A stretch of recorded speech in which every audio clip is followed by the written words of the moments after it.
வணக்கம் ஃப்ரெண்ட்ஸ், வாங்க இன்றைக்கி நம்ம எம்வி விலாக்ஸ் ஆஃப் மலர்விழி சேனலில் பார்க்க போகிறதுங்க வாழைப்பூ கோலா உருண்டைங்க.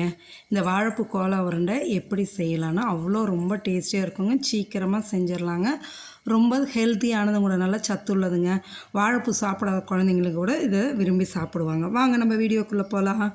பாருங்கள், நான் வாழைப்பூ எடுத்து சுத்தம் பண்ணி வச்சுருக்கேங்க. அந்த உள்ளார நடுவில் தண்டு இருக்கும் இல்லையா, கெட்டி தண்டு, அதையும் எடுத்துகிட்டு அந்த கீழே ஒரு கவர் மாரி இருக்குமே அதையும் எடுத்துடணுங்க. எடுத்து க்ளீன் பண்ணி கழுவி வச்சுட்டேன்.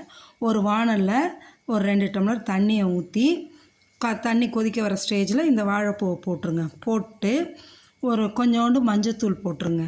போட்டு ஒரு 5 நிமிஷம் வெந்தால் போதும். அதுக்கு மேலெல்லாம் வேக வேண்டியதில்லை. அப்படியே கலக்கி விட்டு பெரட்டி விட்டுருங்க. வெந்ததுக்கப்புறம் நம்ம வடிகட்டி எடுத்துடலாங்க. இந்த வாழைப்பூவில் அவ்வளோ சத்துக்கள் இருக்குங்க. குழந்தைங்க சிலது அந்த துவர்ப்பு டேஸ்ட்டுக்காக சாப்பிட மாட்டாங்க. பொரியல் பண்ணாலும் கூட்டு வச்சாலாவது ஒரு சிலர் சாப்பிடுவாங்க. ஒரு சிலர் அதையும் சாப்பிடாதவங்களுக்கு இந்தமாரி நம்ம கோலா உருண்டை செஞ்சு கொடுத்துர்லாங்க. அதுகளுக்கு நம்ம சொன்னால் தான் தெரியும். குழந்தைங்களுக்கு வாழைப்பூ கோலா உருண்டைன்னு சொன்னால் தான் தெரியும். இல்லாட்டி தெரியாது. நல்லா இருக்குன்னு சாப்பிட்ருவாங்க.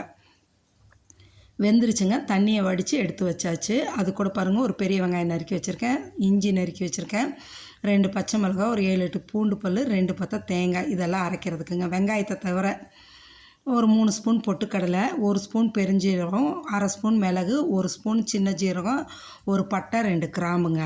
இதில் இந்த வெங்காயத்தை தவிர மீதி எல்லாமே நம்ம அரைக்கிறது தாங்க. ஒரு மிக்சி ஜாரில் போட்டு அரைச்சிடணுங்க. வாழைப்பூவும் வெங்காயத்தையும் வச்சுட்டு மீதியை மட்டும் போட்டு ஃபஸ்ட்டு அரைச்சிடலாங்க. பாருங்களேன், அந்த மிளகு, ஜீரகம், பட்டை, கிராம்பு, பெருஞ்சீரகம், பொட்டுக்கடலை போட்டு அந்த இஞ்சி, பூண்டு, 2 பச்சை மிளகா வச்சுருக்கோம் இல்லைங்களா, காரத்துக்கு இது மட்டும்தான், நான் வேறு எதுவும் போடல. 2 பத்தை தேங்காய். இது என்னோட எடுத்துருக்கிற இந்த வாழைப்பூக்கான அளவுங்க. நீங்கள் நிறையா போட்டு தேவையான அளவு உப்பு போட்டுக்குங்க. சப்போஸ் நீங்கள் நிறையா செய்கிற மாரி இருந்தால் இந்த அளவுகளை அப்படியே அதிகப்படுத்திக்கிங்க, சரிங்களா. போட்டு அதை சும்மா ட்ரையாக ஓட்டி அதுக்கப்புறமா இந்த வாழைப்பூவையும் போட்டு ஒரு 2 ஸ்பூன் தண்ணி ஊற்றி அரைச்சி எடுத்துட்டுங்க. இந்த அளவு வந்துடுங்க. இந்த அளவு வந்ததும் நம்ம அப்படியே உருண்டையாக உருட்டி எடுத்து வச்சுக்கலாங்க ஒரு பிளேட்டில். கேஸில் ஒரு வானலில் எண்ணெய் ஊற்றி அது ஒரு பக்கம் காய வச்சுக்கிட்டு நீங்கள் உருட்டினா சரியாக இருக்குங்க.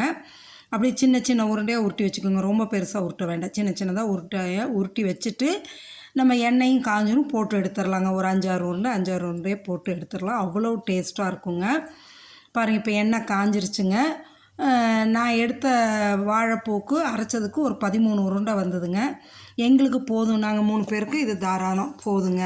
நீங்கள் வேணும்னா அளவு அதிகம் பண்ணிக்கலாங்க. வாழைப்பூ அதிகமாக போட்டுக்கலாம், இந்த பொருள்களே அதிகம் பண்ணிக்கலாம், சரிங்களா. இந்த உருண்டையை போடுறப்ப எண்ணெய் காஞ்சிருக்கணுங்க. ஒன்று ஒன்றா போடும்போது அதுக்கப்புறம் அப்படியே ஃப்ளேமை சிம்மில் வச்சுருங்க. தீயை குறைச்சிருங்க. இந்த பாருங்கள், ஃபுல்லாக இருக்கா, அப்படியே தீயை குறைச்சிருங்க. ஏன்னு கேட்டிங்கன்னா, ஃபுல் ஃப்ளேமில் இருந்ததுன்னா மேலெல்லாம் நல்லா கலர் மாறி வரும், கோல்டன் ப்ரௌன் வந்துடும், உள்ளார வேகாமல் இருக்கும். இந்தமாரி சிம்மில் வச்சுட்டிங்கன்னு வைங்களேன், நல்லா உள்ளாரையும் வெந்து வந்துடும். அதுக்காக தாங்க. போட்ட உடனே கிளறக்கூடாதுங்க. ஒரு 2 நிமிஷம் 3 நிமிஷம் கழித்து அப்படியே கிளறி விடுங்க. சீக்கிரமாகவும் வெந்துடுங்க.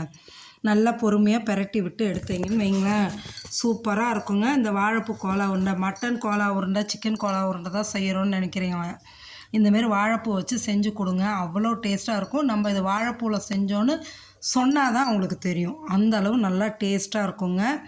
அந்த மட்டன் மசாலாலாம் அந்த டேஸ்ட்லேயே இருக்கும், சரிங்களா. அதனால் நீங்களும் மறக்காமல் இந்தமாரி வாழைப்பூ வச்சு நீங்கள் ஒரு தடவை ட்ரை பண்ணுங்களேன். சூப்பராக இருக்குது. இப்போ பாருங்கள், ஃபஸ்ட் பேட்ச் எடுத்தாச்சு, செகண்ட் பேட்ச் போட போகிறேங்க. மீதி இருக்கிற உருண்டையை அப்படியே போட்டுடலாம். போட்டு எடுத்துட்டோன்னு வைங்களேன், சும்மாவே அப்படியே சாப்பிட்லாங்க. எங்கள் வீட்டில் என்ன பண்ணுவாங்க, எங்கள் பாப்பா டொமேட்டோ கெச்சப் எடுத்து வச்சுக்கோங்க, வச்சுட்டு அதில் தொட்டு சாப்பிட அது ரொம்ப பிடிக்கும்னா அந்த டேஸ்ட்டும் நல்லாயிருக்குங்க. நீங்கள் வேணுனாலும் சட்னியோ இல்லாட்டி கெச்சப்போ வச்சு சாப்பிட்லாம், இல்லை வெறும் இதாகவே சாப்பிட்லாம்.